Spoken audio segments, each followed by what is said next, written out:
আমি তোমাকে অন্তত এক রাতের জন্য হলেও চাই Ahmed. I bad need you. বলার সাথে সাথেই একটা শক্তপোক্ত হাতের চড় পড়ল জেবার গালে। জেবা কিং কর্তব্য বিমূঢ় হয়ে তাকালো কঠিন চোখে তাকিয়ে থাকা আহমেদের দিকে। এই প্রথম জেবাকে কোনো পুরুষ প্রত্যাখ্যান করলো। সে তো ভেবেছিল রাত কাটানোর কথা বললে আহমেদ রাজি হবে। অবাকের চূড়ান্ত পর্যায়ে পৌঁছে সে বলল, তুমি আমায় মারলে আহমেদ?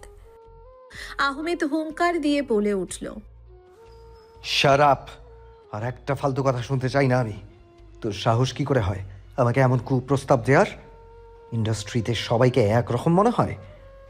এক্ষুনি আমার চোখের সামনে থেকে দূর হ তুই। তুমি আমার সাথে দ্বৈতকারী করছো? আহমেদ কিছু না বলে দুই আঙ্গুল দিয়ে কপাল ঘষল, যেন নিজের ক্রোধ নিয়ন্ত্রণের চেষ্টায় আছে। জেবা মাথা নাড়িয়ে বলল, অসম্ভব, আমি তোমাকে ছেড়ে যাব না। ভালোবাসি আমি তোমাকে। আহমেদ অন্য দিকে তাকিয়ে তাচ্ছিল্যের হাসল, তার বলল, ভালোবাসা? লাইক ভালোবাসা মন থেকে হয়, দেহ দিয়ে নয়। আর আমাকে ভালোবাসা শেখাস না তুই। ভালোবাসাকেই সেটা আমি তোর থেকেও ভালো জানি, কারণ আমিও তো কাউকে প্রচণ্ড পরিমাণে ভালোবাসি। আর বলল, জেবাও তাচ্ছিল্য হেসে বলল, যাকে তুমি ভালোবাসো সে তো তোমার দিকে ফিরেও তাকায় না। আহমেদ কিছুক্ষণ চুপ থেকে কণ্ঠে বলল, that's none of your business. আর আমি তোর সাথে কেন এত কথা বলছি আজব? তুই কে আমার সম্পর্কে কথা বলার? চোখের সামনে থেকে দূর হ। শুধু শুধু সময় নষ্ট করাচ্ছিস আমার। Just get out. জেবা কিছু বলার আগেই আহমেদ গলা উঁচিয়ে হাঁক ছুড়ল। সৌরভ, সৌরভ! সৌরভ হলো আহমেদের খুব বিশ্বস্ত একজন সহকারী। বলা যেতে পারে একাধারে আহমেদের ম্যানেজার, অ্যাসিস্ট্যান্ট, আবার বডিগার্ড। গত 3 বছর ধরেই সে আহমেদের জন্য কাজ করে যাচ্ছে। সৌরভ এতিম হওয়ায় আহমেদ গায়ক হওয়ার পর তার ভরণ পোষণের দায়িত্ব নিয়েছিল, আবার কাজও দিয়েছিল। এই কারণেই সৌরভ আহমেদকে খুব শ্রদ্ধা করে। খুব বিশ্বস্ত হওয়ায় সে আহমেদের সমস্ত ব্যক্তিগত কথা জানে। এমনকি সে এখন আহমেদের জন্য জীবনটাও দিতে প্রস্তুত। এতক্ষণ সৌরভ দরজার বাইরেই দাঁড়িয়ে জেবা আর আহমেদের কথা শুনছিল, কিন্তু ভয়ে ভেতরে যেতে পারেনি। সে তো জানেই আহমেদের রাগের কথা। আহমেদের ডাক শুনে সৌরভ কিছুক্ষণ সময় নিয়ে ভেতরে যায়, যাতে আহমেদ ভাবে সে অনেক দূরে কোথাও ছিল। হুড়মুড় করে ঢুকেই সৌরভ বলল, আমায় ডেকেছিলেন স্যার? আহমেদ আঙ্গুল দিয়ে জেবাকে দেখিয়ে দিয়ে বলল, আমার স্টুডিওতে এই মেয়েকে ঢোকার পারমিশন দিয়েছো কেন? সৌরভ জানে এই জেবাকে আহমেদ একদম সহ্য করতে পারে না, তাও জেবার চোরাচুরিতে সে বাধ্য হয়েছে। আসলে জেবা হলো একজন অভিনেত্রী, কিন্তু খুব একটা সফল সিনেমা সে করতে পারেনি। তার করা প্রথম সিনেমা হিট হলেও পরে তার অহংকার ও খারাপ চরিত্রের জন্য সব সিনেমা মুখ থুবড়ে পড়ছে। এখন অনেক ডিরেক্টর তাকে বিনা শর্তে নিতে চায় না, তবুও এখনও জেবা চেষ্টায় আছে হিট সিনেমা করার। এর জন্যেই সে অসৎ উপায়ও অবলম্বন করেছে। মিডিয়ার সবাই এখন তার চরিত্র সম্পর্কে জানে। গত 2 মাস ধরে সে এবার আহমেদের পিছনে পড়েছে। যদিও আহমেদ গায়ক, কিন্তু সে আহমেদকে প্রথম দেখাতেই পাগল হয়ে গিয়েছিল। তাই নানাভাবে তাকে আকৃষ্ট করার চেষ্টা করলেও বরাবরের মতোই ব্যর্থ। আহমেদের আগে শুধু তাকে সাবধান করলেও আজ তো রীতিমতো আহমেদের স্টুডিওতে এসে হাজির হয়েছে সে। এই কারণে রাগের মাথায় গায়ে হাত তুলতে বাধ্য হলো সে। সৌরভ আমতা আমতা করে বলল, স্যার উনি তো আসলে আমি বলেছিলাম আপনি ব্যস্ত, তাও আমার কথা শোনেননি স্যার। আহমেদ বলল, আমি ব্যস্ত থাকি আর না থাকি, এই চরিত্রহীন মহিলাকে তুমি ঢুকতে দেবে কেন? এটাকে বের করো এখান থেকে এক্ষুনি। জেবা জোরে বলে উঠল, তুমি আমাকে এভাবে অসম্মান করতে পারো না আহমেদ। তুমি ভুলে যাচ্ছ যে আমিও একজন মিডিয়া পার্সোনালিটি। আমি চাইলেই তোমার গানের ক্যারিয়ার একদম শেষ করে দিতে পারবো। আহমেদ তার কথায় পাত্তা না দিয়ে সৌরভকে উদ্দেশ্য করে বলল। তোমার এই মাসের অর্ধেক বেতন কাটা, সৌরভ। সৌরভ করুণ চোখে তাকালো। সে তো জানে যে আহমেদ কখনোই এই কাজ করবে না, শুধু তাকে ভয় দেখানোর জন্যেই এসব বলছে। গত 3 বছরে এই কথা সে 1000 বার শুনেছে, কতবার এমন হুমকি পেয়েছে, কিন্তু মাস শেষে সর্বদাই পুরো বেতন হাতে পেয়েছে, বরং মাঝে মাঝে বিনা কারণে বোনাসও পায় সে। কিন্তু আহমেদের রাগের কথা মাথায় রেখে সে দ্রুত কয়েকজন ফিমেল স্টাফদের ডাকলো এবং জেবাকে স্টুডিও থেকে বার করালো। আহমেদ তার চেয়ারে চোখ বুজে গা এলিয়ে বসে পড়ল। তার কানে এখন জেবার বলা একটা কথাই বাজছে, তুমি যাকে ভালোবাসো সে তো তোমার দিকে ফিরেও তাকায় না। আহমেদ বিড়বিড় করে বলল। একবার ফিরে তাকাও না প্লিজ। পরিবেশ একটু শান্ত হওয়ার পর সৌরভ মিনমিন করে বলল। স্যার কি আমার উপরে রাগ করেছেন? আহমেদ চোখ খুলে শান্ত কণ্ঠে বলল। 1 কাপ কফি এনে দাও সৌরভ, মাথাটা ব্যথা করছে। সৌরভ মাথা নাড়িয়ে তাড়াতাড়ি চলে যেতে চাইলে আহমেদ ডেকে উঠল। সৌরভ শোনো। জি স্যার। আহমেদ সোজা হয়ে বসে বলল। আজ কি তোমার ম্যাম দেশে ফিরবে সৌরভ? সৌরভ কিছুক্ষণ চুপ থেকে একটু নমনীয় হয়ে বলল। জি স্যার, ওদিকে খোঁজ নিয়েছিলাম। রিয়াদ ভাইয়ের সাথে কথা হয়েছে আমার, একটু পরে নাকি ম্যাম ল্যান্ড করবে। আহমেদ কিছু একটা ভেবে বলল। গাড়ি বের করো, প্রডিউসারকে বলে দাও যে আমি কাল উত্তরার কনসার্টের পর গান রেকর্ডিং করব। এখন ক্লান্ত লাগছে, বাড়িতে যেতে যাচ্ছি। সৌরভ মাথা নেড়ে বলল। Okay sir. এই সকালে মিষ্টি রোদের মাঝে এয়ারপোর্টের সামনে দাঁড়িয়ে আছে নাহিদ। হাতে তার একটা ফুলের বুকে আর কিছু, আর এক হাতে ঝুলে আছে একটা সুন্দর হরেক রকম ফুলের মালা। চতুর্থবারের মতো হাতের ঘড়ির দিকে তাকিয়ে নাহিদ বলল। ম্যাডাম কি প্লেনের ভিতরে মারপিট শুরু করলো নাকি? গাড়ির ভিতর থেকে রিয়াদ ফোন স্ক্রল করতে করতে বলল। ম্যাডামের সামনে বলি সেটা কপালের ঠিক মাঝ বরাবর গুলি করে দেবে। নাহিদ একটা ঢোক গিলে বলল। আর ভয় দেখাস না ভাই, এমনিতে ভয় আছি। ড্রাইভিং সিটের পাশে বসে থাকা নোরা সরল কণ্ঠে বলে উঠল। তোমরা এভাবে বলছো কেন? ম্যাডাম কি অনেক রাগী? রিয়াদ একটা দীর্ঘশ্বাস ফেলে বলল। না, রাগী বলতে তেমন না, আসলে ম্যাডাম অনেক ভালো আর নরম মনের একজন। বাইরে থেকে শক্ত হলেও ভেতর থেকে উনি আমাদের থেকেও নরম, কিন্তু প্রকাশ করেন না। নাহিদ উৎফুল্ল কণ্ঠে বলে উঠল। যেমন নারকেল। তিনজনে একসাথে হেসে উঠল। রিয়াদ নোরাকে উদ্দেশ্য করে বলল। তুমি তো নতুন, ম্যাডামের সাথে তো কাজ করনি, কয়েকদিন থাকো, তারপর বুঝতে পারবে। প্রথম প্রথম একটু ভয় লাগবে, কিন্তু পরে ঠিক বলবে যে ম্যাডামের মতো ভালো মানুষ দুটো নেই। তাদের কথার মাঝে এয়ারপোর্ট থেকে বেরিয়ে এলো অহনা। তাকে আসতে দেখেই নাহিদ বলল। কিরে, খবর নিলি? অহনা গাড়ির হেলান দিয়ে বলল। আর 5 মিনিটের মধ্যেই ল্যান্ডিং হবে। আসলে ফ্লাইট টেক অফ করতে নাকি লেট হচ্ছিল। এটা শুনেই রিয়াদ ফোন পকেটে ঢুকিয়ে গাড়ি থেকে বের হলো। নোরাও বের হলো। অহনার দিকে তাকিয়ে নাহিদ বলল। কিরে অহনা, তুই আবার মুখটা এমন ঝুলে রেখেছিস কেন? অহনা ছোট্ট একটা শ্বাস ফেলে বলল। টেনশন হচ্ছে রে, ম্যাডামের জন্য খুব টেনশন হচ্ছে। রিয়াদ অহনার মাথায় গাঁটটা মেরে বলল। তোর আবার কিসের টেনশন? তুই তো ম্যাডামের সবচেয়ে বিশ্বস্ত আর পছন্দের। ম্যাডাম কত বিশ্বাস করে তোকে। অহনা বলল। না রে, সেটা না, আসলে খবর পেলাম জেকে নাকি গত পরশু। রিয়াদ অবাক হয়ে বলল। কি, জাভেদ রায়হান দেশে এসেছে? নোরা ভাবুক হয়ে বলল। জাভেদ রায়হানটাকে? অহনা চোখ বড় বড় করে তাকিয়ে রিয়াদকে বলল। দেশে ফিরেছে। আসতে কি করছিস তুই? পুরো নাম নিচ্ছিস কেন? পাবলিক প্লেস এটা, যে কেউ শুনে ফেলবে। নাহিদ ভয়ে বলল। সর্বনাশ করেছে রে। এই খবর কি ম্যাডাম পেয়েছে? অহনা ঠোঁট ভিজিয়ে বলল, হয়তো বা পেয়েছে। আর এই কারণেই ম্যাডাম ওখানকার কেস পেন্ডিং রেখেই দেশে ফিরেছে। না হলে এত তাড়াতাড়ি তো আসার কথা ছিল না। রিয়াদ মাথা চুলকে বলল, যাহ বাবা, আমি তো ভেবেছিলাম ম্যাডাম মনে হয় স্যারের জন্য দেশে ফিরেছেন। সৌরভকেও খবরটা দিলাম, ভাবলাম অবশেষে মান অভিমানের পালা শেষ হবে। অহনা বলল।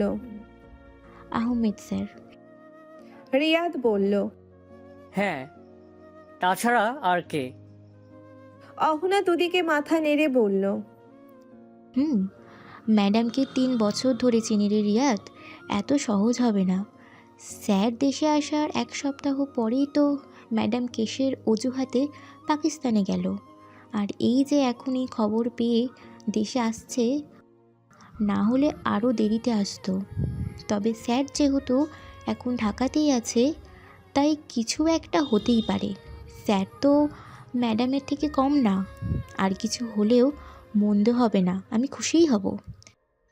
নাহিদ বলল, আর এমনিতেও যে কে এর দেশে আসার খবরে যদি ম্যাডাম দেশে এসে থাকে, তাহলে আর দেশের বাইরে যাবে না। তাই আহমেদ স্যারের জন্য একটা সুবর্ণ সুযোগ। নুরা উৎফুল্লে বলে উঠল, আহমেদ মানে জনপ্রিয় গায়ক সাদ আহমেদ রহমান। রিয়াদ বলল, উনি। ওনার গান আমার খুব পছন্দের। নুরার চোখ চকচক করে উঠল। ও মাই গড, উনি তো আমার ফেভারিট সিঙ্গার। এত জোশ কণ্ঠ, দেখতেও যা হট। হায়, আমি তো বারবার প্রেমে পড়ে যাই। আমার 2 বছরের ক্রাশ উনি। রিয়াদ খুব খুব করে কেশে উঠল।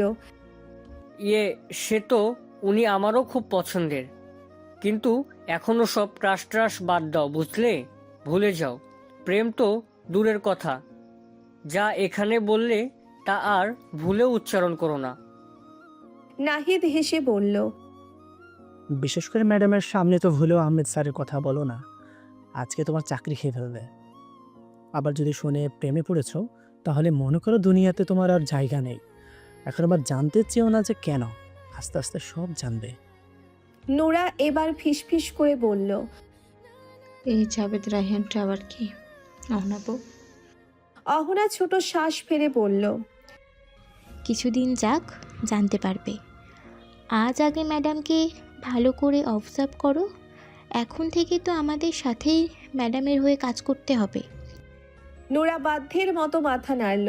সপ্তাহখানেক হয়েছে সে সিক্রেট পুলিশ টিম এসএআর গ্রুপে জয়েন করেছে। পুলিশে জয়েন করার সাথে সাথেই তাকে তার যোগ্যতার ভিত্তিতে এই গ্রুপে নিয়োগ করা হয়েছে। সবাই তার দিকে অনেক সিরিয়াস। তাদের কথা বলার মধ্যেই কিছুক্ষণ পর ফ্লাইট ল্যান্ডিং এর অ্যানাউন্সমেন্ট শোনা গেল। সবাই খুব দ্রুত সজাগ হয়ে উৎসুক দৃষ্টিতে তাকিয়ে রইল এয়ারপোর্টের দিকে। রিয়াদ নিজের শার্টের কলার ঠিক করলো। অহনা নিজের চুল বেঁধে নিল। এদিকে নাহিদ তো দাঁত কেড়িয়ে ফুলের মালাটা উঁচু করে রাখলো। ম্যাডাম আসলেই এই ফুলের মালা দিয়ে আমন্ত্রণ জানিয়ে ম্যাডামকে খুশি করাটাই তার মূল উদ্দেশ্য। এয়ারপোর্টের স্বয়ংক্রিয় দরজা খুলতেই ধীরে ধীরে বাইরে পা রাখে এক রমণী, যার চোখে আত্মবিশ্বাসের ঝলক, কিন্তু আড়ালে লুকিয়ে থাকা আন্ডার কভার পরিচয়ের গোপন গাম্ভীর্য। সে এয়ারপোর্টের স্বচ্ছ দরজা দিয়ে বেরিয়ে এলে সূর্যের আলো তার মুখে পড়ে। সাদা শার্টে তাকে যেন আরো দৃঢ় ও আত্মবিশ্বাসী দেখাচ্ছে। শার্টের সিম্পল পরিপাটি কাট আর তার উপর খাপে খাপে বসা বডি ফিটের ডিজাইন তার ব্যক্তিত্বকে আরো জোরালো করে তুলেছে। হাতে ধরা কালো ট্রলিং লাগেজের হ্যান্ডেল ধরে সে দৃঢ় পায়ে সামনে এগিয়ে চলে গেল, যেন তার প্রতিটি পদক্ষেপেই আত্মবিশ্বাসের ছাপ ফুটে উঠেছে। চুলগুলো ঘাড়ের নিচে পর্যন্ত বিনা ঝামেলায় সেট করা, যা তার কার্যক্ষমতা ও পেশাগত মনোভাবের প্রতিফলন। তার চোখে এক অদম্য তীক্ষ্ণতা, যেন যে কোনো পরিস্থিতিতে সামাল দিতে সে সম্পূর্ণ প্রস্তুত। চারপাশের মানুষের ভিড় তাকে প্রভাবিত করতে পারে না। তার ফোকাস স্পষ্ট। তার স্ট্রং পার্সোনালিটি আশেপাশের সবার দৃষ্টি আকর্ষণ করে। কেউ তার দিকে তাকালে নীরব সম্মান আর মুগ্ধতা চোখে পড়ে। তার হাঁটা, তার শরীরের ভাষা, সব কিছুতেই দৃঢ়তা আর আত্মবিশ্বাসের এক গভীর ছাপ। হ্যাঁ, এই রমণীই হলো আন্ডার কভার টিমের লিডার জে রোজা। অহনা দ্রুত গতিতে এগিয়ে যায়, তার পিছু পিছু সবাই আসে। সবাই রোজার কাছে এসে একসাথে বলে। Good morning ma'am. রোজা চোখের সানগ্লাসটা খুলে মুচকি হেসে বলে। গুড মর্নিং গাইস, কি অবস্থা সবার? রিয়াদ হেসে বলে। খুব ভালো ম্যাডাম, আপনাকে দেখে তো আরও ভালো লাগছে। অহনা রোজার হাত থেকে লাগেজটা নিতে নিতে বলে। আপনার আসতে কোনো সমস্যা হয়নি তো ম্যাম? শুনলাম ফ্লাইট টেক অফ করতে লেট হয়েছিল। নাহিদ এবার মিনমিন করে এগিয়ে এসে ফুলের মালাটা রোজার গলায় পরিয়ে দিল, আর ফুলের তোড়াটাও এগিয়ে দিল। রোজা হাসি মুখে বলল, না, সমস্যা হয়নি। নাহিদ মাথার চুলকে হাসলো। এইবার রোজার চোখ গেল নোরার ওপর। নোরাকে দেখিয়ে রোজা ভ্রু কুঁচকে অহনাকে বলল। তুমি আর বড় হলে না নাহিদ। রিয়াদ বলল। অহনা এবার বলল। রোজা বলল। অহনা বলল। রোজা ভ্রু কুঁচকে বলল। রোজা মাথা নেড়ে বলল, এই মেয়েটা। হ্যাঁ ম্যাডাম, গত সপ্তাহে জয়েন করেছে আমাদের টিমে নতুন মেম্বার। নাম হলো নুরা, বাড়ি সিলেটে। ম্যাম, আপনি যে নতুন একজনকে নিতে বলেছিলেন, এই কারণে নুরাকে নিয়েছি। আমাদের থেকে একটু জুনিয়র, কিন্তু খুব দক্ষ। আমার মনে হয় ওর কাছে আপনি নিরাশ হবেন না। ভালো করেই যাচাই করেছো তো? ইয়া ম্যাম, শিওর।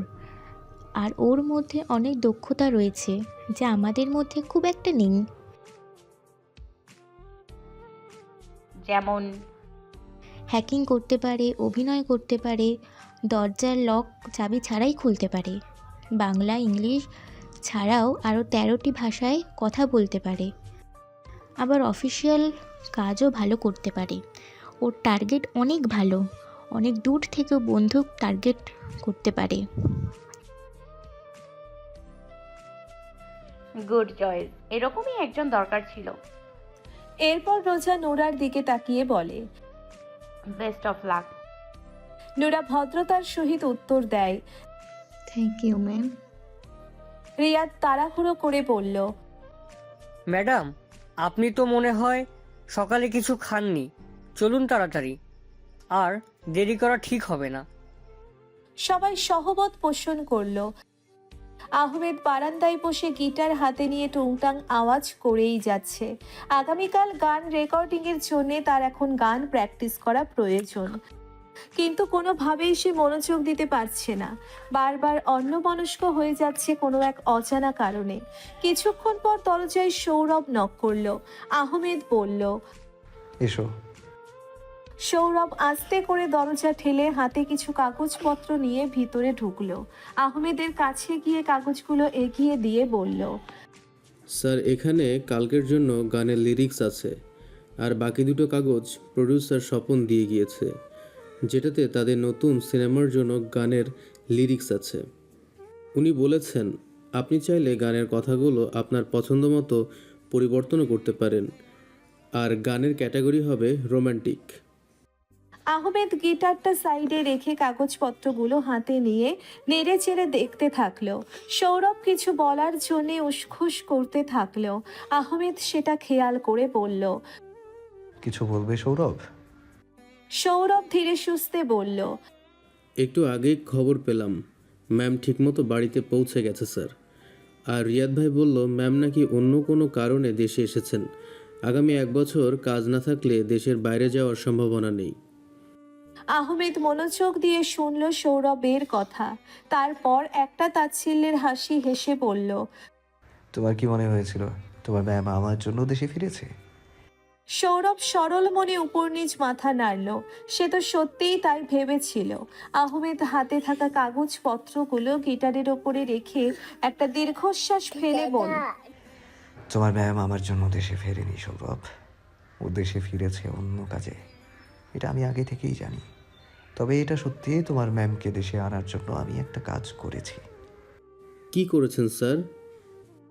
একটা কথা শোনোনি, কান টানলে মাথা আসে, বিষয়টা তেমনই। তোমার ম্যাম যাকে পুরো পৃথিবীতে তন্ন তন্ন করে খুঁজছিল, যাকে খোঁজার জন্য প্রতি মাসে একটা করে দেশে যেত, সেই মানুষটার দেশে আসার ব্যবস্থা আমি গত সপ্তাহে করে দিয়েছি। হয়তোবা সে চলেও এসেছে, আর এই খবর পেয়েই তোমার ম্যাম দেশে ফিরেছে। সৌরভ কৌতূহলী মন নিয়ে জিজ্ঞেস করলো। সে কে স্যার? সৌরভ কৌতূহলী মন নিয়ে জিজ্ঞেস করলো। আহমেদ একবার সৌরভের দিকে তাকিয়ে আবারও বারান্দা থেকে ব্যস্ত শহরের দিকে তাকিয়ে বলল, যে কে? জাভেদ রায়ান খান। বিছানার ওপর বসে এক হাতে কফির কাপ নিয়ে আর এক হাত দিয়ে ল্যাপটপের কিবোর্ড টাইপ করছে রোজা। গত 1 ঘন্টা ধরে সে জাভেদ রায়ানের সব ডিটেলস চেক করছে, কিন্তু কোনোভাবেই তার কাঙ্ক্ষিত তথ্যটি খুঁজে পাচ্ছে না। একটু পরে অহনা হাতে কিছু ফাইল নিয়ে হাজির হলো রোজার ঘরে। অহনা, রিয়াদ, নাহিদ আর নোরা সবাই রোজার বাড়িতেই থাকে। আসলে শুধু তারাই নয়, তাদের টিমে যারা আছে সবাই এক বাড়িতেই থাকে। বাড়িটা বড় হওয়ায় সবাই স্বাচ্ছন্দ্য থাকতে পারে।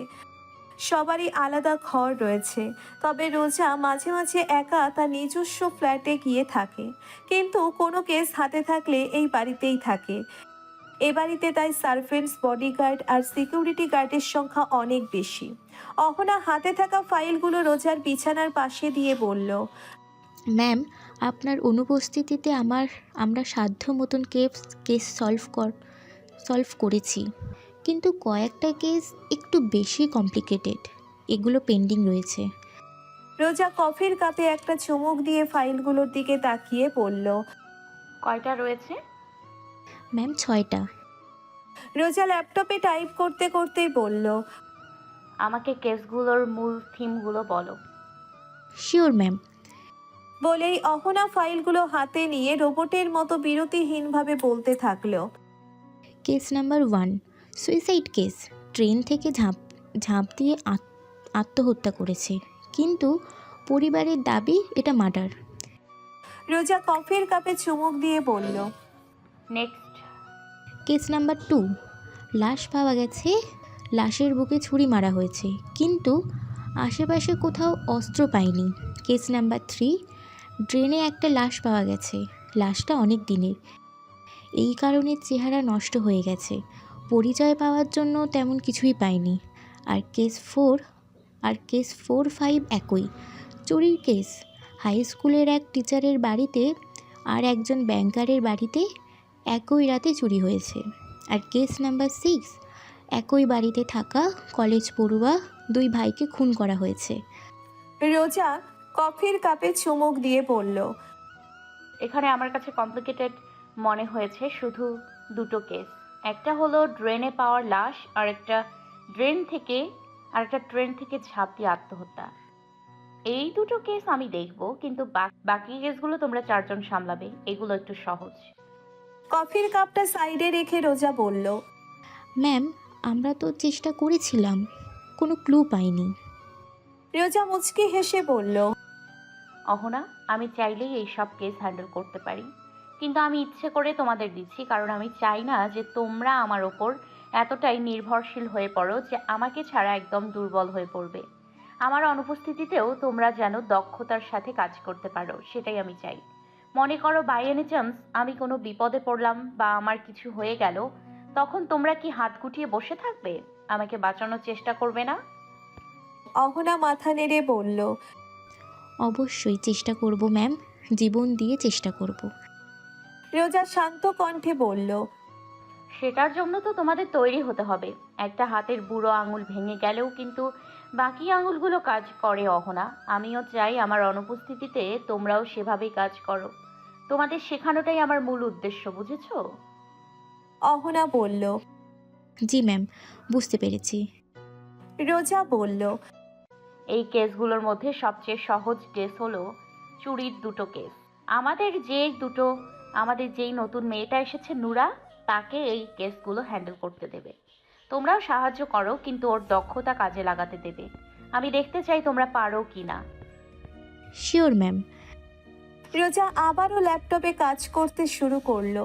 অহনা কৌতূহলী হয়ে জিজ্ঞেস করলো, ম্যাম আপনি কি খুঁজছেন তখন থেকে? রোজা চিন্তিত স্বরে বলল, জেকে এদেশে ফিরে আসার কারণটা খুঁজছি অহনা। দেশে তো ওর এখন কোনো কাজই নেই, তাহলে কেন ও দেশে আসলো? এভাবে নিজে থেকে শিকারির ফাঁদে পা দেওয়ার মতো অত গাধা তো ও নয়। হঠাৎ করে দেশে ফিরে আসার কারণটা কি? আমরাও এ বিষয়ে খোঁজ নিয়েছি ম্যাম, কিন্তু সন্দেহজনক কিছু পাইনি। রোজা আরো চিন্তায় পড়ে গেল। নিশ্চয়ই কোনো ঘাপলা আছে এর পেছনে, যে করেই হোক তাকে জানতে হবে। কনসার্টের প্রস্তুতি চলছে, বাইরের সুরের ঢেউয়ের সঙ্গে ভক্তদের উন্মাদনা ছড়িয়ে পড়েছে। আহমেদ আয়নার সামনে দাঁড়িয়ে আছে, তার চোখে আনন্দ ও উদ্বেগের ছাপ। কনসার্টের মঞ্চে ওঠার মুহূর্ত এর জন্য তার হৃদয়ে একটানা ঢেউ খেলাচ্ছে। একটু পর সৌরভ জ্যাকেট নিয়ে হাজির হলো আহমেদের মেকআপ রুমে। সৌরভ এসেই হাস্য উজ্জ্বল কণ্ঠে বলল, স্যার আপনাকে তো অনেক সুন্দর লাগছে আজ। আহমেদ আয়না দিয়ে তার দিকে তাকিয়ে একটু হাসল শুধু। সৌরভ জ্যাকেটটা আহমেদের দিকে এগিয়ে দিল। আহমেদ সেটা হাসি মুখে পড়ল। সৌরভ একটু পর্যবেক্ষণ করে বলে উঠল, স্যার একটা কথা বলি। আহমেদ বলল, বলো, জিজ্ঞেস করার কি আছে? সৌরভ একটু ইতস্তত ভাব নিয়ে বলল, আপনাকে আজকে তো অনেক খুশি দেখাচ্ছে স্যার, এমনটা হওয়ার কারণ জানতে পারি? আহমেদ তার দিকে এক পলক তাকালো। সৌরভ অপ্রস্তুত ভঙ্গিতে বলল, না মানে, আপনি তো কয়েকদিন ধরে অনেক আপসেট ছিলেন, এমনকি গান রেকর্ডিংয়ের সময়ও আপনি গোমরা মুখে থাকতেন। আজ একটু খুশি খুশি দেখছি আপনাকে। আহমেদ ড্রেসিং টেবিল থেকে ঘড়িটা হাতে পড়তে পড়তে বলল, হ্যাঁ সৌরভ, ঠিক ধরেছ। আজ আমি অনেক খুশি, কারণ আজ তোমার ম্যামকে আমার সামনে আসতেই হবে। সে আজ আমাকে দেখতে বাধ্য। বলেই আহমেদ একটা রহস্যময় হাসি দিল। সৌরভ কিছু না বুঝে শুধু তাকিয়ে রইল। হুড়মুড় করে রোজার ঘরে ঢুকতে গিয়ে ঠাস করে মাথায় জোরে একটা বাড়ি খেলো অহনা। বিরক্তি সূচক শব্দ করে উঠতে গেলেই সামনে রিয়াদকে দেখে চুপসে গেল সে। মিনমিন করে বলল, সরি রে, আমি দেখতে পাইনি। রিয়াদ ভ্রু কুঁচকে বলল, এভাবে রকেটের গতিতে আসছিলি কেন?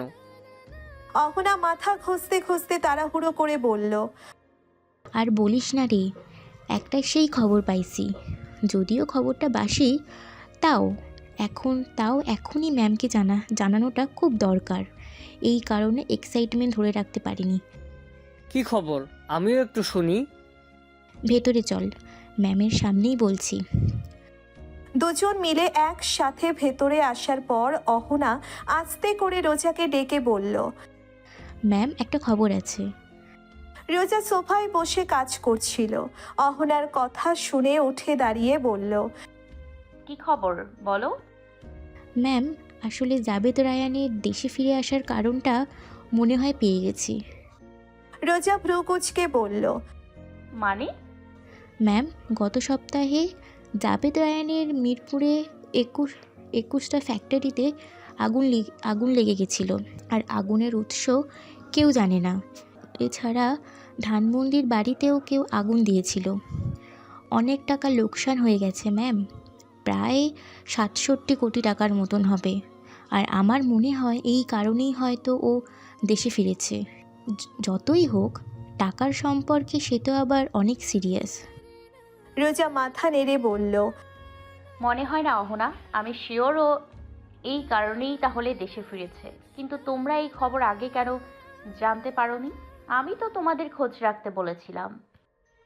রিয়াদ আমতা আমতা করে বলল, ম্যাম, আমরা আসলে কেসগুলো নিয়ে খুব চিন্তায় ছিলাম, আর অফিসিয়াল অনেক কাজ ছিল।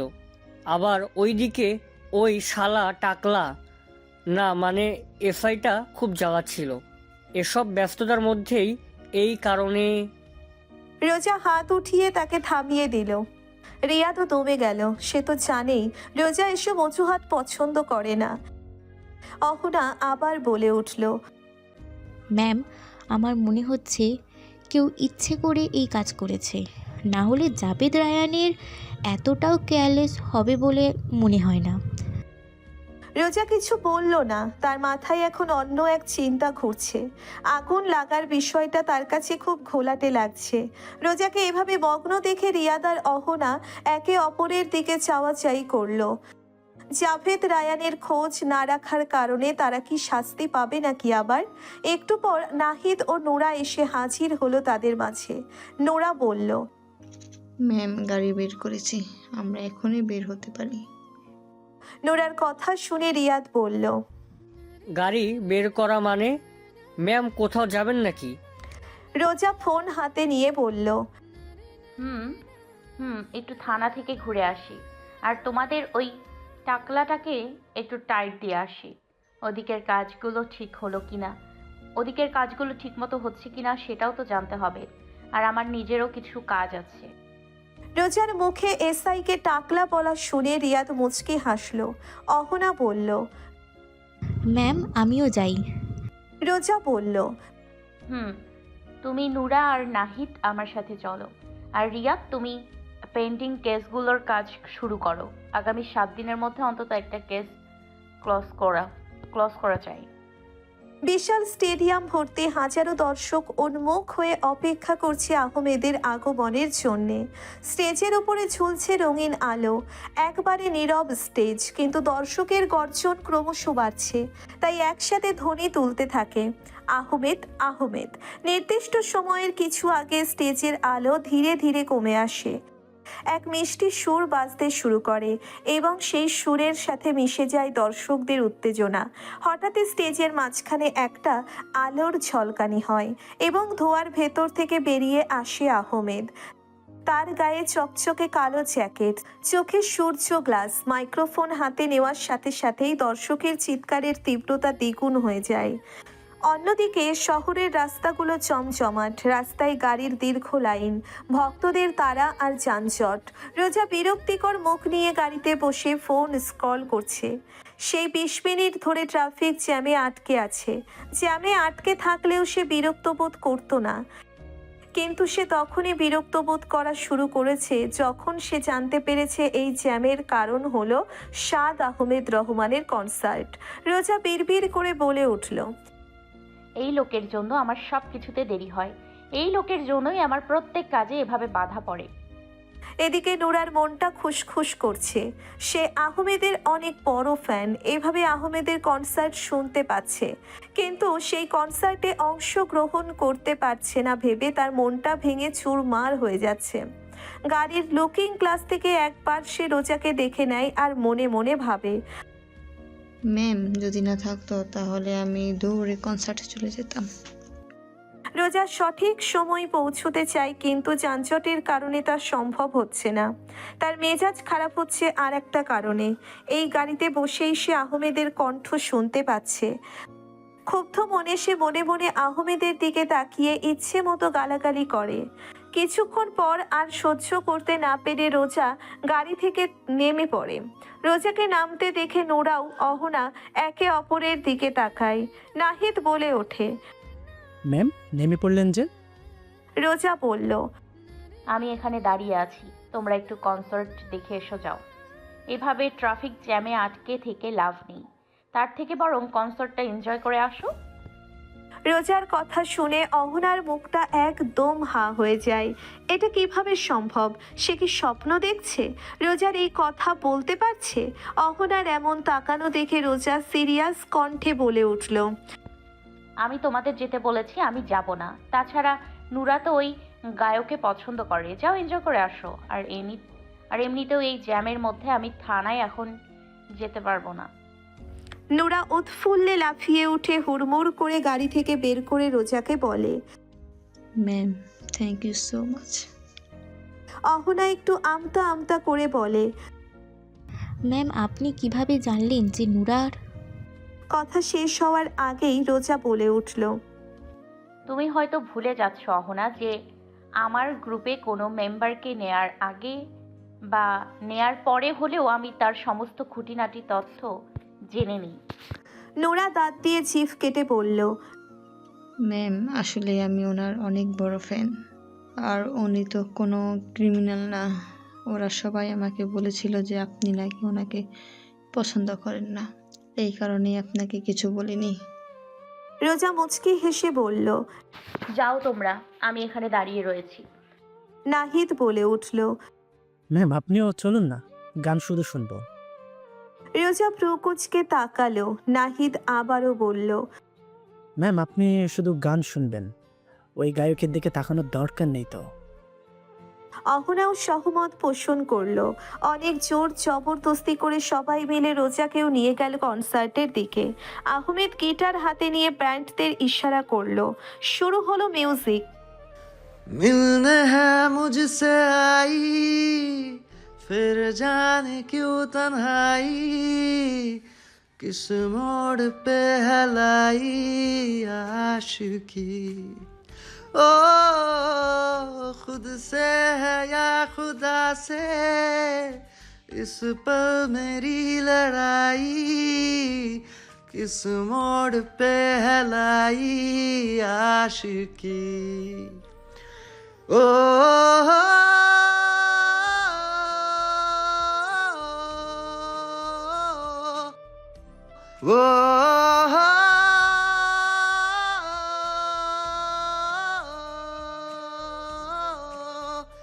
आशिकी बाजी है ताश की, टूटते बनते विश्वास की।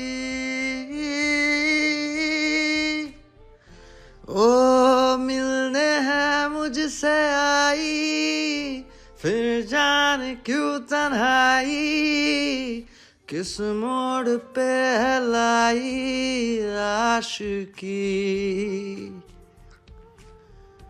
जाने क्यों मैं सोचता हूँ खाली समय, एक रास्ता हूँ तूने मुझे कहीं खो दिया है, या मैं कहीं खुद लापता हूँ। आ ढूंढ ले तू फिर मुझे, कसमें भी दूं तो क्या तुझे। आशिकी बाजी है ताश की, टूटते बनते विश्वास की। ओ मिलने है मुझसे आई, फिर जाने क्यों तन्हाई, किस मोड़ पे है लाई आशिकी। গানের প্রতিটি লাইনে তার সুরের জাদু দর্শকদের হৃদয় স্পর্শ করছে। হাজার হাজার হাত উঁচু হয়ে তাকে স্বাগত জানাচ্ছে। ফোনের ফ্ল্যাশগুলো একসাথে চলতে শুরু করে যেন আকাশের তারাগুলো মর্তে নেমে এসেছে। দর্শকরা করতালিতে মেতে ওঠে। চারিদিকে একবার চোখ বুলিয়ে আহমেদ আবারও গাইতে শুরু করলো। এর মধ্যেই রোজাকে নিয়ে হাজির হয় নোরা, নাহিদ এবং অহনা। নোরা তো এসেই চিল্লানো শুরু করে দেয়। অহনা এবং নাহিদও খুব খুশি। তাদের কাছেও আহমেদের গান অনেক ভালো লাগে, কিন্তু রোজার ভয়ে তারা কখনো স্বীকার করে না। রোজা না চাইতেও একবার তাকায় আহমেদের দিকে। আহমেদ অবশেষে খুঁজে পায় তার গন্তব্য। কনসার্টে এত ভিড়ের মধ্যেও আহমেদের চোখ জোড়া যাকে খুঁজছিল তাকে পেয়ে গিয়ে আহমেদ মুচকি হাসে। রোজা চোখ সরিয়ে দেয়। আহমেদ খুব অমায়িকভাবে হেসে আবারও গিটারে হাত দিয়ে রোজার দিকে তাকিয়েই গাইতে শুরু করে। वो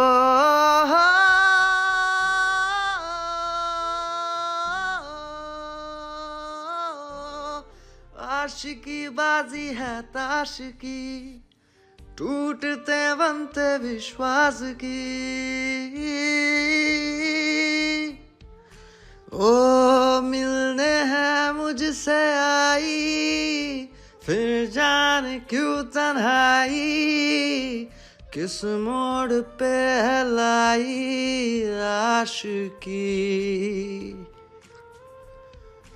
जाने क्यों मैं सोचता हूँ खाली समय, एक रास्ता हूँ तूने मुझे कहीं खो दिया है, या मैं कहीं खुद लापता हूँ। ढूंढ ले तू फिर मुझे, कसमें भी दूं तो क्या तुझे, आशिकी बाजी है ताश की, टूटते बनते विश्वास की।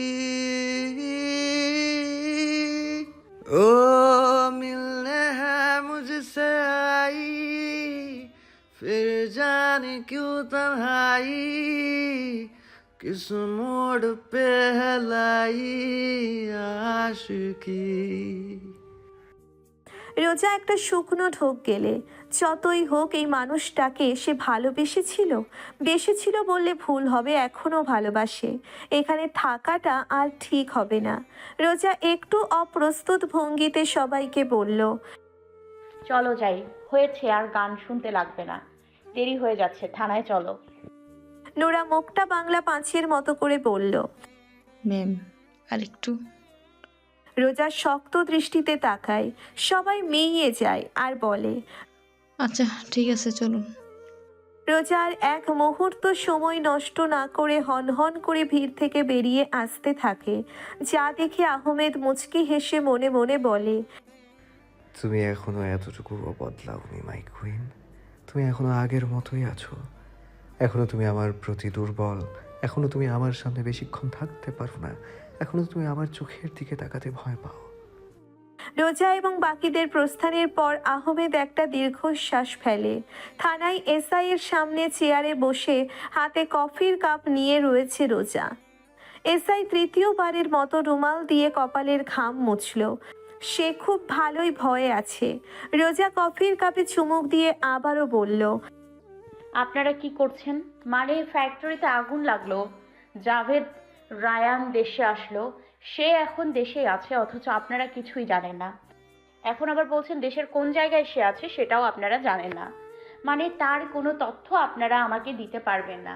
2 সপ্তাহ ধরে কি করছেন তাহলে? এসআই কপালের ঘাম মুছে আমতা আমতা করে বলল। রোজা বাঁকা হেসে বলল, কেস নিয়ে ব্যস্ততা, কাজ। আচ্ছা বুঝলাম, কিন্তু একজন ইন্টারন্যাশনাল ক্রিমিনালকে ধরা আপনাদের কাজ নয়। আপনাদের এসব কেস সলভ করতে বেশি দিন লাগার কথা নয়। আপনারা একজন ইন্টারন্যাশনাল ক্রিমিনালকে ছেড়ে দিয়ে এসব ছোটোখাটো কেস নিয়ে পড়ে আছেন, আবার সেটাকে অজুহাত বানিয়ে আমাকে বলছেন। নাইস, ওকে ফাইন, আপনাকে এখন আর এসব বিষয় দেখতে লাগবে না। আপনারা তাহলে কেস নিয়ে থাকুন, জাভেদ রায়ানকে আমি দেখছি। রোজা কফির কাপটা টেবিলে রেখে উঠে দাঁড়ালো। থানা থেকে বের হওয়ার আগে সে আবারও এসআইয়ের দিকে তাকিয়ে বলল, যেহেতু আপনারা জাভেদ রায়হানের কেসটা দেখছেন না, সেহেতু বাকি কেসগুলো যাতে যথাযথভাবে ক্লোজ হয় এই বিষয়ে দায়িত্বটাও আপনার। কোনো কেস যদি পেন্ডিং থাকে অথবা কোনো কেস যদি সফলভাবে ক্লোজ না হয়, তাহলে কি করতে হবে সেটা আমার জানা আছে। ভালো থাকবেন, আসছি। বলেই রোজা এবং বাকিরা হনহন করে থানা থেকে বেরিয়ে পড়ল। তারা বেরিয়ে পড়ার পর এসআই একটা স্বস্তির শ্বাস ফেলল। দেখুন ম্যাডাম, শুধুমাত্র আপনার কথাতেই আমি অনেক চেষ্টা করেছি, কিন্তু আমি পারিনি। আমার চেষ্টার মধ্যে তো কোনো রকম অবহেলা ছিল না। রোজা ঠান্ডা চোখে তাকিয়ে রইল কিছুক্ষণ। একটু আগে সে সিআইডি অফিসার মিস্টার আকরাম চৌধুরীর সাথে দেখা করতে এসেছে। পাকিস্তান যাওয়ার আগে সে এই অফিসারকে জাভেদ রায়ান সম্পর্কে সমস্ত তথ্য বের করার দায়িত্ব দিয়েছিল। আকরাম চৌধুরীর কথা শুনে রোজা একটু হেসে বলে উঠল, আপনারা কি শুরু করেছেন বলুন তো? এই জাভেদ রায়ান সম্পর্কিত কোনো কিছুই দেখছি আপনাদের কাছে সিরিয়াস না। আমি যাকে এই বিষয়ে বলছি সেই বলছে পারেনি, পারছে না, সম্ভব না। এমন কেন বলুন তো? রোজার কথা শুনে আকরাম চৌধুরী একটু দমে গেলেন। অপ্রস্তুত ভঙ্গিতে বললেন, ম্যাম প্লিজ এভাবে বলবেন না। আমি একজন সিআইডি অফিসার, এটা আমারও কাজ। শুধু শুধু আমি কেন এটা অবহেলা করব আপনি বলুন। রোজা ভ্রুকুচকে বলল, সেটা তো আপনারাই ভালো বলতে পারবেন, কিন্তু আমি আপনাদের কাজে কোনো রকম সিরিয়াসনেস দেখতে পাচ্ছি না। এ পর্যায়ে আকরাম চৌধুরী চুপ থাকলেন। রোজা বাঁকা হেসে চেয়ার থেকে উঠে পড়ল। এরপরে আকরাম চৌধুরীকে উদ্দেশ্য করে বলল, আপনি আমার কোনো কাজেই ঠিকমতো করতে পারেননি। কেন পারেননি সেটাও আমি বুঝতে পারছি না। যাই হোক, শেষবারের মতো একটা কাজ দিচ্ছি, সেই কাজটা করে দিলে খুশি হব। আকরাম চৌধুরী বিনয়ের সাথে বলল। বলুন ম্যাম, কি করতে হবে? রোজা বলল। জাভেদ রায়ান দেশে ফিরেছে, কারণ দেশে তার ফ্যাক্টরিগুলোতে আগুন লেগেছে। ৬৭ কোটি টাকা লস। এখন আপনার কাজ হলো কে বা কারা জাভেদ রায়ানের ফ্যাক্টরিগুলোতে আগুন লাগিয়েছে তাদেরকে খুঁজে বের করা। আকরাম চৌধুরী ভ্রুকুচকে বলল। কিন্তু ম্যাম, এটা জেনে আমাদের কি লাভ? রোজা আবারও বাঁকা হেসে বলল। শত্রু বন্ধু হয় জানেন তো। বলেই হাতে থাকা সানগ্লাসটা পরে রোজা সিআইডি ব্যুরো থেকে বেরিয়ে আসলো। সৌরভ কিচেন রুমে আহমেদের জন্য স্ট্রবেরি জুস বানাচ্ছে। একটু পরেই তার ফোন বেজে উঠল। ভালো করে হাত মুছে সে ফোনটা তুলল। হ্যাঁ রিয়াদ ভাই, বলো। রিয়াদ আশেপাশে তাকিয়ে একটু সতর্ক হয়ে ফিসফিস করে বলল। শোন সৌরভ, ম্যামকে একটু আগে সিআইডি ব্যুরোতে গিয়েছিল। সৌরভ না বুঝে বলল। কেন? রিয়াদ আরো বেশি ফিসফিস করে বলল। আবার জিগায়, জানিস না তুই? আচ্ছা শুন, তুই শুধু আহমেদ স্যারকে বল যাতে উনি সাবধান হয়ে থাকে। ম্যাম জাভেদ রায়হানের ফ্যাক্টরিগুলোকে আগুন লাগিয়েছে, সেটা বের করেই ছাড়বে। স্যারকে সাবধানে থাকতে বল। আর হ্যাঁ, কোনো ক্লু যাতে না পাওয়া যায়। সৌরভ ভ্রুকুচকে বলল। কি বলছো রিয়াদ ভাই? তোমার কি মাথা টাথা সব গেছে? ম্যামের কি আবার ক্লু লাগবে? কোনো ক্লু দরকার নেই ওনার, বেশিক্ষণ না। তুমি দেখো, 24 ঘন্টার মধ্যে বের করে ফেলবে যে আসলেই আহমেদ স্যারই আগুন লাগিয়েছে। রিয়াদ সরু চোখে বলল। এমনভাবে বলছিস যেন মনে হচ্ছে আহমেদ স্যার ধরা পড়লে তোর খুব ভালো লাগবে। তুই জানিস ম্যাম এমনিতেই স্যারের ওপর কতটা রেগে আছে।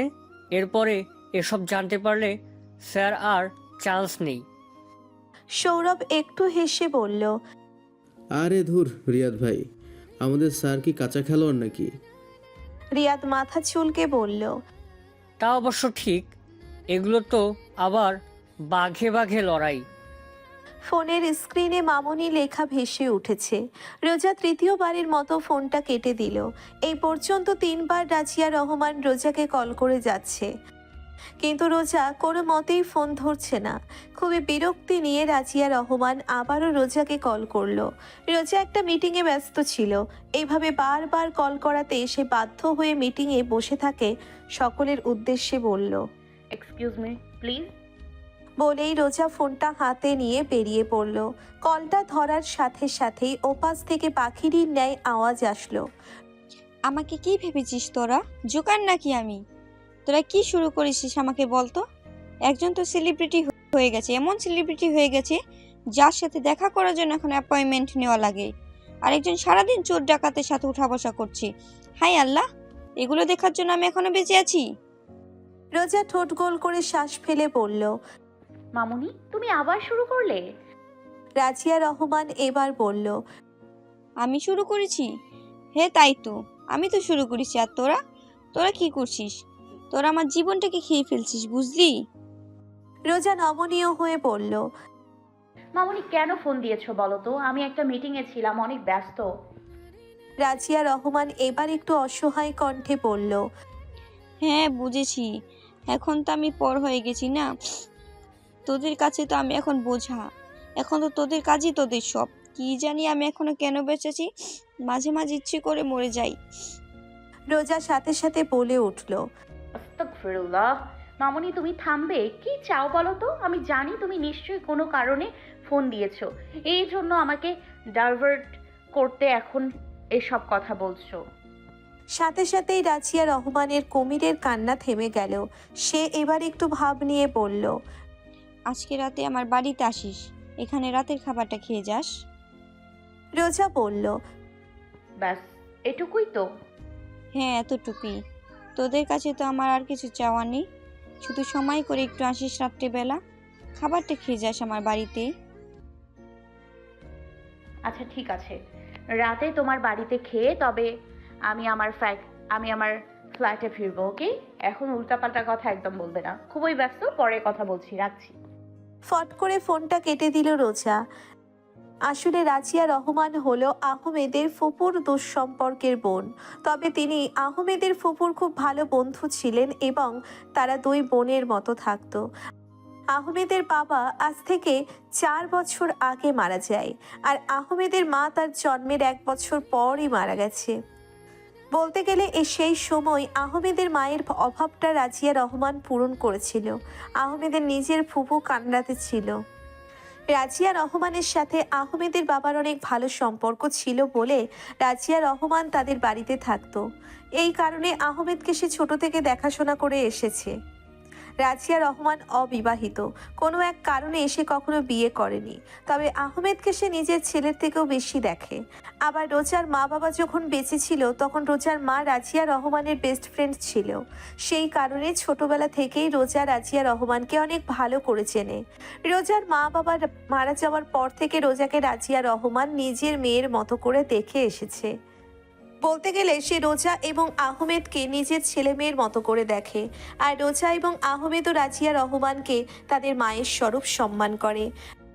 রাত 8টার মধ্যে রোজা সমস্ত কাজ শেষ করে গাড়িতে উঠে পড়ে। ম্যাম এখন কি ফ্ল্যাটে যাব? রোজা বলল। না, ফ্ল্যাটে না। নাহিদ উৎসুক হয়ে বলল। কেন ম্যাম, আন্টি কি অসুস্থ? মামুনির কাছে যাব। আরে না, মামুনি বলল রাতের খাবারটা যেন মামুনির বাসায় খেয়ে যায়। মাঝে মাঝে মামুনি যে কি এসব জেদ শুরু করে কি আর বলবো। কিভাবে বোঝাবো বলো তো? এখন আমার সাথে মামুনির বেশি দেখা করাটা খুবই বিপজ্জনক। আমার তো এখন শত্রুর অভাব নেই। যদি কখনো কোনোভাবে আমার কোনো শত্রু জানতে পারে যে মামুনি আমার আপনজন, তাহলে মামুনির নিরাপত্তা থাকবে না। এটা আমি কিভাবে বোঝাবো? অত্যন্ত বিরক্তির সাথে বলল রোজা। অহনা বলল। ম্যাম আন্টি তো আপনাকে অনেক ভালোবাসে, এই কারণেই হয়তো। আর আমরা তো বারবার আন্টিকে বলেছি আমরা কিছু সিকিউরিটি গার্ড রাখি আন্টির কাছে। আন্টি একা একা বাসায় থাকে, সিকিউরিটি দরকার আছে, কিন্তু আমাদের কথা তো শোনেনি না। রোজা বলল। এটাই তো সমস্যা। নোরা বলে উঠল। আপনারা কার সাথে কথা বলছেন ম্যাম? রোজা নোরার দিকে তাকিয়ে পড়ল। নাহিদ বলল।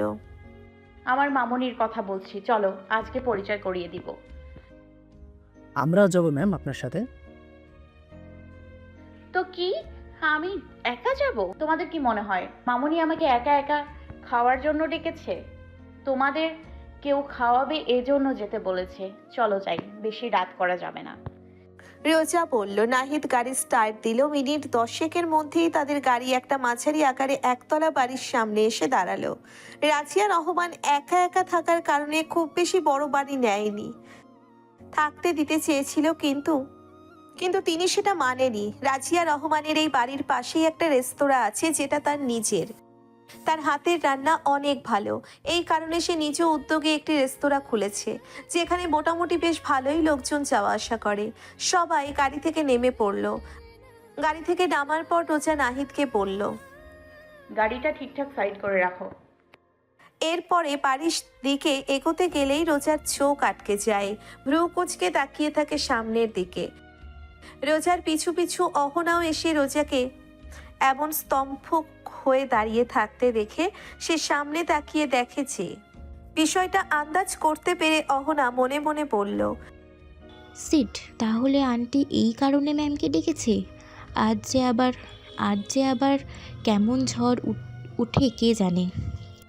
রোজা জিভ দিয়ে ঠোঁট ভিজিয়ে চোখ বন্ধ করে একটা বড় শ্বাস, যেন নিজের রাগ নিয়ন্ত্রণের চেষ্টা করছে। অহনা বিষয়টা বুঝতে পেরে বলল। ম্যাম চলুন যাই। রোজা অহনার দিকে তাকিয়ে বলল। মামুনি কাজটা ঠিক করছে না অহনা। মামুনি বারবার আমাকে বাধ্য করছে অতীতের মুখোমুখি হতে। আমি চাচ্ছি না, তবু আমাকে বাধ্য করছে। অহনা মাথা নিচু করে চুপ রইল। রোজাকে কিছু বলে সান্ত্বনা দেওয়ার মতো কোনো বাক্য তার কাছে নেই। গাড়ি পার্ক করে একে একে নাহিদ ও নোরাও আসলো। নোরা এসে বলল। কি হলো ম্যাম, চলুন যাই। নাহিদের চোখ গেল সামনে থেকে পার্ক করা গাড়িটার দিকে। সে মুখ ফসকে বলে দিল। আরে এটা তো আহমদ স্যারের গাড়ি। রোজা নাহিদের দিকে শান্ত চোখে তাকালো। সঙ্গে সঙ্গে নাহিদ চুপসে গেল। তার তো মনেই ছিল না এইখানে রোজা আছে। উত্তেজনার বশে বলে দিয়েছে। রোজা আবারও সামনে থাকা গাড়িটার দিকে তাকিয়ে বলল, নাহিদ গাড়ি বের করো, চলো ফ্ল্যাটে ফিরে যাব। অহনা বলে উঠল, ম্যাম, এটা ঠিক হবে না।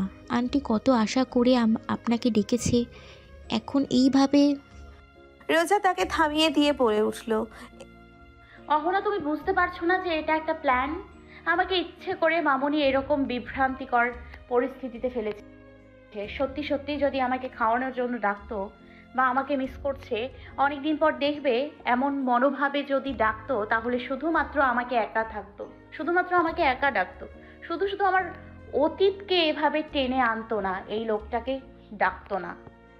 একটু থেমে রোজা আবারও বলল, মামুনি ইচ্ছে করে এমন করছে। শাহিদ আমতা আমতা করে বলল, ম্যাম, আন্টি অনেক কষ্ট পাবে। চলুন আমরা যাই। আপনাকে স্যারের সাথে কোনো কথা বলতেই হবে না। আমরা জাস্ট যাব, টেবিলে বসবো, খাবো, আন্টির সাথে কথা বলবো, চলে আসবো, ব্যাস, আর কিছু লাগবে না। আন্টির কথা একবার অন্তত ভাবুন। নাহিদের কথাই যুক্তি আছে। রাজিয়া রহমানের কথা ভেবে রোজা নিজেকে ধাতস্থ করলো। তারপরে সবার উদ্দেশ্যে বলল, চেয়েছিলাম আজকে একটু অনেক বেশি সময় কাটাবো মামুনির সাথে, কিন্তু এখন সেটা আর আজকে হচ্ছে না। গিয়ে খাওয়া দাওয়া করে চলে আসবো, বেশিক্ষণ থাকবো না বলে দিলাম। রোজার কথাই মাঝে উপর নিচ মাথা ফাঁকিয়ে সম্মতি দিল। সে যেতে হয়েছে এটাই অনেক। আহমেদ আরাম করে সোফায় বসে আছে, হাত দুটো পাথর পিছনে, চোখেও একটা তীব্র আত্মবিশ্বাস নেই। তার বসার ভঙ্গি দেখেই বোঝা যায় সে এখানে বসার একেবারেই অভ্যস্ত, যেন বাড়ির মালিকই সে, অথচ এই বাড়িতে তার কোনো অধিকার নেই। মনে মনে আহাদ আহমেদ বলল, কিসের অধিকার নেই? অবশ্যই অধিকার আছে। মামুনি বলেছিল এই বাড়ি রোজার নামে লিখে দেবে। রোজা যেহেতু আমার, তাহলে বাড়িটাও আমার। আমরা আবার আলাদা নাকি? আমাদের দুটি দেহে একটি প্রাণ। সামনের টেবিলে ছড়িয়ে রাখা কয়েকটা ম্যাগাজিন, অর্ধেক খাওয়া কফির মগ, বাইরে হালকা বাতাস বইছে। জানালা দিয়ে চাঁদের আলো ফিল্টারের মতো ঢুকছে ঘরে, কিন্তু আহমেদের মুখে কোনো নড়াচড়া নেই। একটু আগে এসে বাড়ির সদর দরজা একদম খুলে দিয়ে এসেছে। আহমেদ জানে যে একটু পরে এখানে এসে হাজির হবে তার কাঙ্ক্ষিত ব্যক্তি রোজা, এবং এসেই সে তুল কালাম বাণ্ড বাঁধাবে, সেটাও সে জানে। একটু আগে রাজিয়া রহমান আহমেদকে কফি খেতে দিয়ে রান্না করতে গিয়েছে, আর যাওয়ার আগে সতর্ক করে বলে গিয়েছে, রোজা আসলে ওর সাথে একদম খাটতারামি করবি না সাদ। মেয়েটা অনেকদিন পর আমার বাসায় আসছে, এমনিতেই তোকে দেখে রেগে যাবে। আহমদ খুব ভালো মদ নিয়ে বলে ফেলেছে, মামুনি, তুমি টেনশন নিও না তো। তোমার বান্ধবীর মেয়েকে কিভাবে টাইট দিতে হয় সেটা আমার খুব ভালো করে জানা আছে, কিন্তু ভালোবাসি দেখে কিছু করতে পারছি না। না হলে কবে ওকে মাথায় তুলে এক আছাড় মারতাম। আহমেদের চিন্তা ভাবনার মাঝেই মুহূর্তেই দরজা খুলে বাড়িতে প্রবেশ করে রোজা। দৃঢ় পদক্ষেপ ঘরে ঢুকেই আবারও থমকে যায় সে। আহমেদ তীক্ষ্ণ চোখে তাকিয়ে রইল। ক্লোজার কি? নাহিদ ও অহনা আহমেদকে দেখেই যেন খুব খুশি হলো। তারা প্রথম থেকেই আহমেদকে অনেক পছন্দ করে। প্রথমত তার গানের অনেক বড় ফ্যান। এরপরে যখন তাদের সাথে পরিচয় হয়েছে, তখন আহমেদের অমায়িক ব্যবহার তারা সবাই মুগ্ধ হয়েছিল। নুরা তো লাফাতে গিয়েও রোজার দিকে তাকিয়ে আর লাফাতে না। আসসালামু আলাইকুম স্যার, কেমন আছেন?